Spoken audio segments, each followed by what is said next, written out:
For more, let's bring in ABC's Jay O'Brien there on Capitol Hill. So, Jay, leave it to the Irish to bring Biden and McCarthy together and not only channel their roots, but hopefully reconciliation as well, and get somewhere when it comes to policy. And there's two Irish journalists to break it down, you and me, Kira. But it's yeah, so perfect.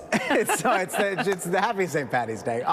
It's interesting because that shot before it went to the Irish Prime Minister who's speaking there shows President Biden and Speaker McCarthy sitting next to one another at this event. And that underscores a lot of the news that we're seeing come out of this event, which is the message from President Biden on bipartisanship. I want to walk you through a little bit of what he said. He first talks about the extremes in both our parties, speaking to Republicans and Democrats there.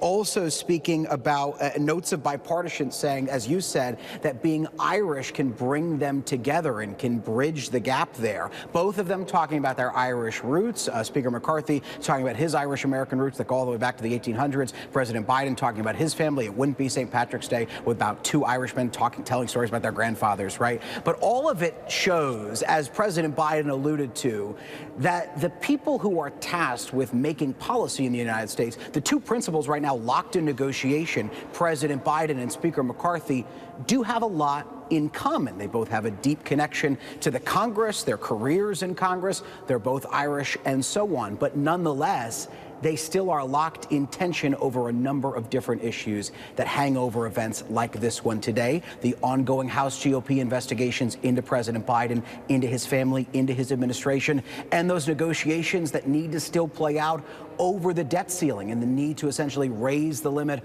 on the U.S. government's credit card. Republicans saying they don't want to vote to do that without spending concessions. The White House saying that they don't want to talk about spending concessions until the debt ceiling is raised. So there are still big points of tension, but President Biden trying to use this event to talk about bipartisanship and the need for both parties to work together, Kira.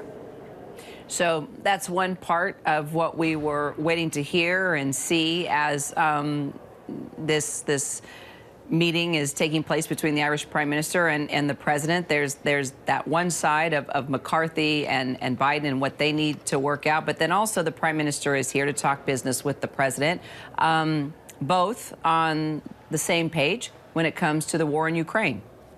Yeah, and that is a big point of every time a European leader comes to the White House or the president meets with them, they always talk about Ukraine because of the concerns that various European leaders have about the situation in Ukraine or the need for consistent support, the president says, from European nations for Ukraine. So the president saying, based on that Oval Office meeting that he just had with the Irish PM, that they are on the same page, that they are both strongly behind Ukraine. Also, and as he just said in his remarks there, the president talking about that visit he's having to Ireland coming on the 25th anniversary of the accords there that ended the Troubles.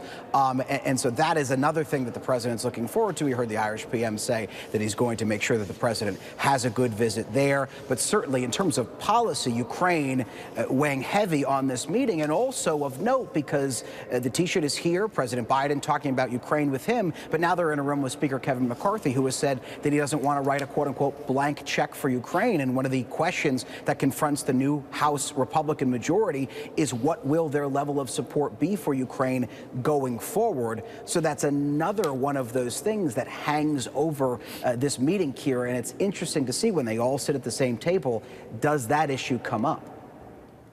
We will continue to watch, and also wrapping up the luncheon amid all the politics will also be the music. Cherish the ladies are going to perform, so we'll try to dip in to get a little of that culture in there as well.